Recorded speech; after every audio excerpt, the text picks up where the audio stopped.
Yo, this is AG, one half of Showbiz and AG from the legendary Digging in the Crates. Throw your L's up one time. Bronx, New York, represent real hip hop. So what's happening with you right now, AG? Well, right now, me and Showbiz, we just put out an EP called Live Hard, the experience, showing their experience. And that's on the internet, like iTunes and all that. But right now, we're about to release this album with OC and myself called Oasis, OC and AG. Okay. And it's a nice joint. It got productions from the crew on there, so that should be definitely hot. And that's what we, going hard with right now, the OC and AG collaboration album. So you're in the middle of creating this album? We just finished the album. Yeah. Now we're doing the business side of it, marketing it, and all of that. Right, cool. So tell us about some of the tracks on this record. For sure. I'm very excited about the album. It's hip hop in its truest form. With a little up-to-date, experience. Two different standpoints. OC and AG is like two totally different artists, so we're coming together to make one sound. Why are you so different? Because I think everybody in my crew, Digging in the Crates, is a unique and different artist. But we all like the same music, but how we approach it is kind of different. I'm more of a energetic, hard style. OC has a melodic, laid-back style, so when you put that together, we meet a common ground, and I like what that brought forth and came out.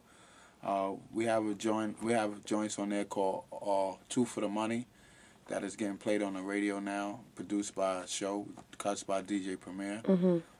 We got joints on the album with Law Finesse doing the production. We have the Oasis by Static Selector. Big up to Static Selector. That's actually the intro of the album. And E Blaze, he's our newest producer and Digging in the Crates, and he carries the chunk load of the album. And definitely gonna like his joints. Keep It Going.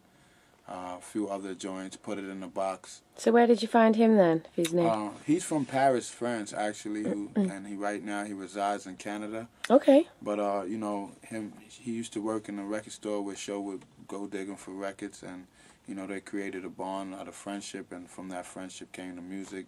And he's somebody that I look forward to really working with in the future.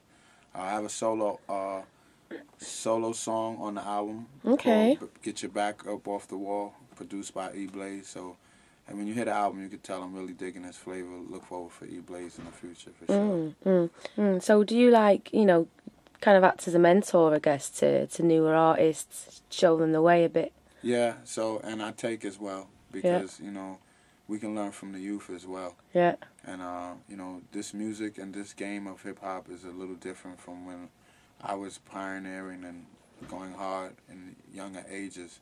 So it's definitely to pay attention to the youth, but so that it's not I'm stealing, I give them some of my experience. So I believe it's a fair exchange. I mean, how do you think it's different now?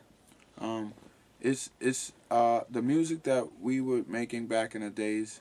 In my opinion, it was, we still knew about the music that came before us. Yeah. That's what kind of made the music. Like as far as Digging in the Crates, there aren't too many artists under the sun that they can't tell you about, or they didn't have a record of theirs, or know where this person came from. The artists now today, I think, are just going on recent history, which is cool too, but any art form has to exist by paying attention to the people that came before you, the tradition, why things are this way can be explained through the course of the music. But if you just have a big bridge or a big gap, then somewhere down the line, some artists are going to lack.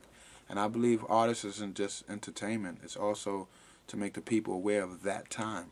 If you take a photo or if you make a song, if you look at a certain picture, it'll tell you something about that time that picture was made. And I think music is supposed to have that type of boundary too. Music should be able to tell you what was going on during that time. And right now, certain music that's being made is not just reflecting this time. It's reflecting just a portion of this time. And that's all the good things and all the happy things. But there's a lot of other things going on that music used to bring to the forefront. If you listen to hip-hop in its beginning and its inception, Grandmaster Fast and the Furious 5, Melly Mel was talking about broken glass everywhere. You know, like, he was explaining a time. And if you look at the cover of their album cover with the abandoned buildings in the back, it showed you and reflected the time. I'm not saying that's the only duty of music, but it should have that encompassed in it somewhere. And I think the music right now doesn't just reflect this time. It's like a little illusion, a little bit, and the real hard facts are being left out. How do you think that affects our kids, like Of young course. people? Of course. I've been around the world a couple times, and hip-hop is the common denominator. Hip-hop can speak to millions of people that aren't walking the same walk of life with you, that weren't brought up with the same culture that you were brought up in. So I think that's a big duty and a big responsibility. And if it was done in the right way, and I'm not trying to sound like a corny guy, like it has to be straight by the rules, but if it's done in the right way, I think it can be entertaining as well as educating. So what else is going to be coming up for you, I guess, over the next 6 months? I know you're putting this album out and working hard on the marketing. I mean, is there anything else that we need to watch out for? Or? Yeah, for sure. Now, since we finished this album, of course, we're going to sit and do the business side of this Oasis album. But me and Showbiz and AG, we ready to release a full length. So we're working on that now, which is big for us. I have a documentary called Follow Me Now coming out. Okay, what's that? Basically, it's just going to, like, visual of my story. Because I am the MC out of the group, you know what I'm saying? And that's the only reason why the documentary is just AG and not showing AG. Just to show you my plight as a artist, as far as, hold a mic and all of that. And it brings you up to date. It shows footage. It interviews other artists and giving you an intake on AG and our impact on hip-hop, so to speak. And it's called Follow Me Loud because a CD comes with it. And the story is telling a story from back then to now. And then when you're finished watching the DVD, you can throw the CD in and then basically explain the rest. So how long have you been working on that for? I've been working on that for a couple of months now. Oh, okay. Yeah. I have two NYU students who's doing the project, directing it, Ethan and Jed. Shout outs to you guys.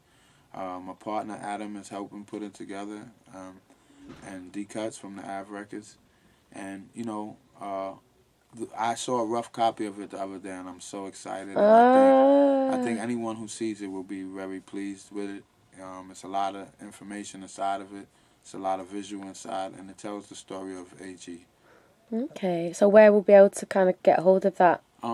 That one, since it's, I put it together myself and it's really like mine, I really would probably want to just do it independently. Yep. Whether it's just a website or, direct order, but this is something that I want control of. Okay. In a selfish way throughout my career. Selfish, as in about you. Yeah.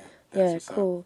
So, okay, where can people find out more information about you, keep updated? Okay, you could definitely go to Digging in the Crates, DITC Records.com. That has all of us on there.